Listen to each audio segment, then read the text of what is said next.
ناظرین، اس وقت جب ہم پروگرام کر رہے ہیں پورا لاہور چوکڈ ہے، اسلام آباد اور پنڈی بند ہے، ادھر انٹرنیٹ فون کی سہولتیں جیم کی ہوئی ہیں.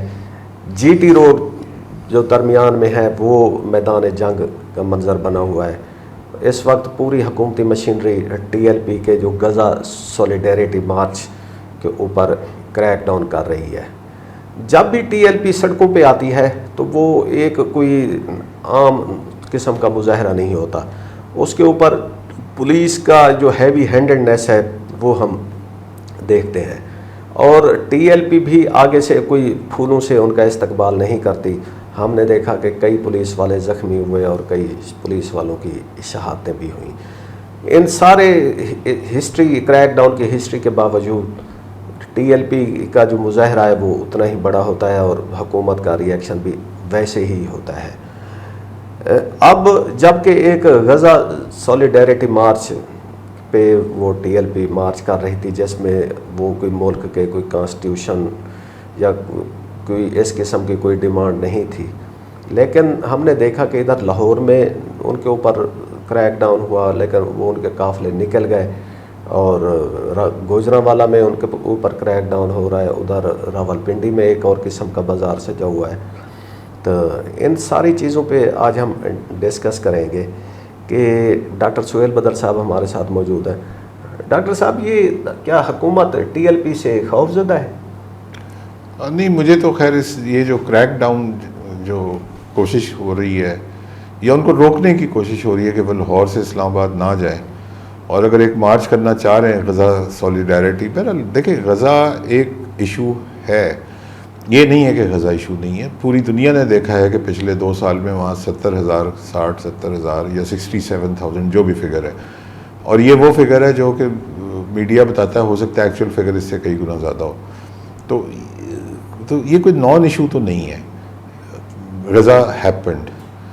اب اس کے لیے، اور وہاں کے لوگ جو ہیں وہ اگر شہید ہوئے ہیں، ان کے گھر گر گئے ہیں، پورا شہر مسمار ہو گیا ہے، تو ان لوگوں کے ساتھ سولیڈیریٹی کرنا تو سیاست سے ہٹ کے بھی میرا خیال ہے کہ دنیا کے جتنے اسلامی ملک ہیں اس میں کم از کم اور کچھ نہ کریں، ان کی اور کوئی مدد نہیں کر سکتے تو کم از کم سولیڈیریٹی کا اظہار کرنا تو میرا خیال ہے تمام جو مسلمان ہیں ان کا یہ رائٹ ہے. تو اگر یہ ٹی ایل پی والے بھی سولیڈیریٹی کر رہے تھے تو کرنے دیتے. یہ کیا کر لیتے؟ لاہور سے اسلام آباد پہنچ جاتے، وہاں سولیڈیریٹی. نقطہ نظر یہ ہے ڈاکٹر صاحب کہ حکومت کی ایک اسٹیٹڈ پالیسی ہے جو کہ ٹی ایل پی کی اس ساری اس کے ساتھ الائن کر رہی ہے کہ انہوں نے کھل کر فلسطینیوں کا ساتھ دیا ہے. ٹھیک ہے، ان کے لیے جنگ بندی کی کوشش کی ہے اور دنیا کے ہر فورم پہ آواز اٹھائی ہے.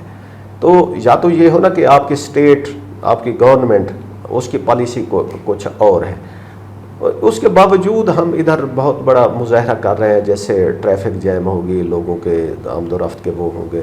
تو اور وہ مارچ کرتی ہے ٹی ایل پی. وہ کوئی ایک جگہ پہ کوئی جلسہ رکھ لے تو میرے خیال میں کوئی ایشو نہ ہو. جب وہ ٹی ایل پی کا مارچ ہوتا ہے تو وہ ایک پوری حکومتی مشینری موبلائز ہو جاتی ہے.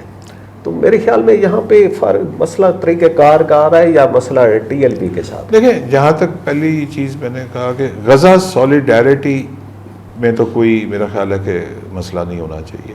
ٹھیک ہے، سولیڈیریٹی کے مختلف طریقے ہو سکتے ہیں، ان میں سے کسی بھی طریقے سے آپ کر لیں. ہاں، اب اگلی بات آ جاتی ہے مارچ اگر آپ کر رہے ہیں جس سے لوگوں کو تکلیف ہو رہی ہے، شہر بند ہو رہا ہے یا آپ نے کافی زیادہ لوگ پرابلم میں ہیں، تو وہ کوئی درست طریقہ میرے نزدیک نہیں ہے. اور 2017 میں جو ہم نے دیکھا تھا کہ ان لوگوں نے وہ جو راولپنڈی اور اسلام آباد کے درمیان میں فیض آباد کا انٹرچینج ہے، اس پہ یہ لوگ بہت لمبا انہوں نے دھرنا دے دیا تھا، جس کی وجہ سے دونوں شہر جو تھے وہ شدید طور پہ متاثر ہوئے تھے. میں چونکہ اسلام آباد کے پاس رہتا تھا تو میں نے دیکھا، پتہ نہیں کتنے دن وہ رہا تھا، مجھے یاد نہیں ہے، لیکن ایک طویل عرصے کے لیے وہ بہت دنوں کے لیے وہ پورا پنڈی اسلام آباد آپس میں ڈسکنیکٹ ہو گئے تھے اور دونوں شہر پیرالائز ہو گئے تھے. تو اس وقت خادم رضوی صاحب ابھی زندہ تھے، اور تو وہ چیز میں اس کے کبھی بھی سپورٹ نہیں کروں گا کہ آپ کسی سڑک کو روک دیں، کسی چوک کو روک دیں، کسی انٹرسیکشن کو روک دیں. آپ جو مرضی کریں. اس دھرنے میں جو ٹی ایل پی کا دھرنا تھا، مجھے یاد ہے کہ وہ ایمبولینس بھی نہیں گزرنے دے رہے تھے اور ایمبولینسز کے اندر مریض جو تھے وہ دم توڑ رہے تھے. تو تو یہ چیز تو بالکل ہر لحاظ سے انیکسیپٹیبل ہے. وہ کیوں ہوا تھا اور کیوں وہ ختم ہوا, اب کیوں ہو رہا ہے؟ تو اب ڈاکٹر صاحب جب انہوں نے موٹر وے بند کی ہوئی ہے, ٹھیک ہے, پوری چوکڈ ہے, آنا جانا دونوں M3 M5 4 وہ بند کی ہوئے, تو ایمبولینس تو پھر حکومت نے بھی بند کر دی. میں یہی کہہ رہا ہوں کہ دیکھیں, اگر ہم اس کو ساری چیزوں کو الگ الگ کر لیں, غزہ کی سولیڈیرٹی میں میرا خیال ہے کوئی حرج نہیں ہے. جو ٹی ایل پی ہے وہ سولیڈیرٹی کرنا چاہ رہی تھی, تو جس طرح آپ نے خود ہی مطلب ایک بات کی کہ یہ کوئی مقام مقرر کر لیتے, وہاں پہ جلسہ کر لیتے اور وہاں پر اس جلسے میں اپنی سولیڈیرٹی کا اظہار کر دیتے. یہ مارچ والا سٹائل غلط ہے, یا شہروں کو پیرالائز کرنے والا سٹائل غلط ہے. پھر اس کے بعد جو حکومت نے اقدامات کیے ہیں, جو ہیوی ہینڈڈنیس ہے, اور پھر راستے بند کیے ہیں لاہور اور اسلام آباد کے درمیان, یا اسلام آباد جانے کے, اور دوسری موٹر ویز بھی بند ہیں پشاور سے آنے والی, یا جو M14 ہے جو کہ ڈی آئی خان میاں والی سے, M14 بھی بند ہے, M1 بھی بند ہے, M2 بھی بند ہے, M11 بھی بند ہے, ساری بند ہے بہت ساری. تو یہ بھی غلط ہے. پھر جی ٹی روڈ پہ بند ہے. پھر یہ ایک جلوس اگر جا رہا ہے تو اس کے اوپر جو مناظر آ رہے ہیں کہ اس کے اوپر شیلنگ ہو رہی ہے اور بہت زیادہ اس کے اوپر مطلب ہیوی ہینڈڈنیس ہو رہی ہے اور بڑا, تو وہ بھی غلط ہے. یہ سب چیزیں نہیں ہونی چاہیے. اور میرے علم میں نہیں ہے کہ کیا ان لوگوں نے اس طرح کی مطلب ہے کہ کلیش سے پہلے آیا کوئی کوشش ہوئی کہ چلو کہیں بیٹھ کے کسی ٹیبل کے اوپر بیٹھ کے کوئی مذاکرات کر کے معاملے کو ختم کر لیں. ٹی ایل پی کی اگر آپ الیکٹورل ہسٹری دیکھیں, وہ ایک مین سٹریم پارٹی کے طور پر اپنے آپ کو جانتی ہے, لے آئی ہے. آپ نے دیکھا 2018 کے الیکشن میں وہ پنجاب کی تیسری بڑی پارٹی تھی. پیپلز پارٹی چوتھے نمبر پہ چلی گئی تھی, اور پنجاب میں جتنے الیکشن ہوتے ہیں تو اس میں ٹی ایل پی جو ہوتی ہے نا وہ موسٹلی تیسرے نمبر پر ہوتی ہے. اور کئی انہوں نے پنجاب کی کانسٹیچوئنسیز میں 70,000 تک بھی ووٹ لیے ہوئے ہیں. تو اگر ٹی ایل پی ایک مین سٹریم اس میں چلنا چاہتی ہے تو حکومت اس کو کیوں کارنر کر رہی ہے؟ ہاں نہیں بالکل. دیکھیں, ٹی ایل پی اگر الیکشن میں حصہ لیتی ہے اور الیکشن میں وہ تیسرے نمبر پہ رہتی ہے, تو پھر میرا خیال ہے کہ اس کو نان اسٹیٹ ایکٹر کی کیٹیگری سے نکال کے ایک سیاسی ایکٹر کی کیٹیگری میں ڈال لینا چاہیے.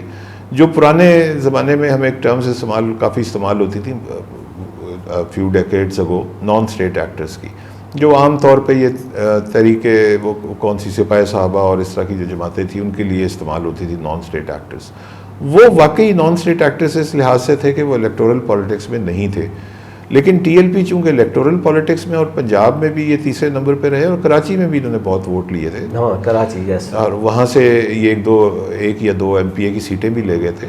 تو پھر now I don't categorize T L P as a non state actor. Now I categorize it as a political actor, may be a violent political actor, but still it is a political actor, کیونکہ وہ electoral politics میں ہے, مین stream میں آنے کی کوشش کر رہی ہے. تو ٹھیک ہے, اگر کوئی مین اسٹریم میں آنے کی کوشش کر رہی ہے تو we should sit with them, and ان کے ساتھ جو بھی مسئلے ہیں ان کا بیٹھ کے ٹیبل پہ حل نکالا جائے.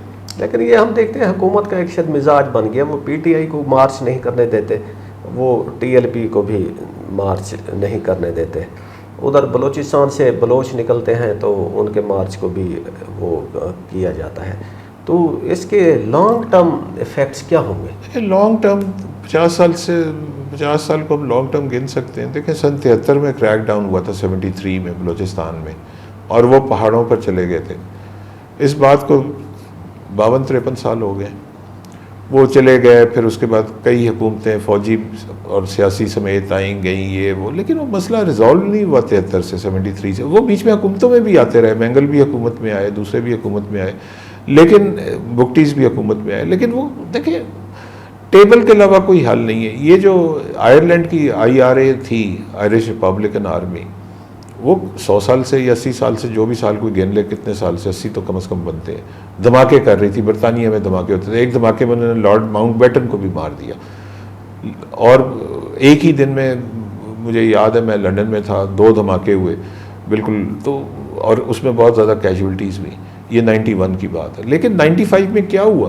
95 میں جو IRA کا ایک پولیٹیکل جو اس کا سیگمنٹ تھا, اس کے جیری ایڈم صاحب جو تھے, ان کے ساتھ حکومت بیٹھی اور انہوں نے ایک پولیٹیکل سلوشن نکالا.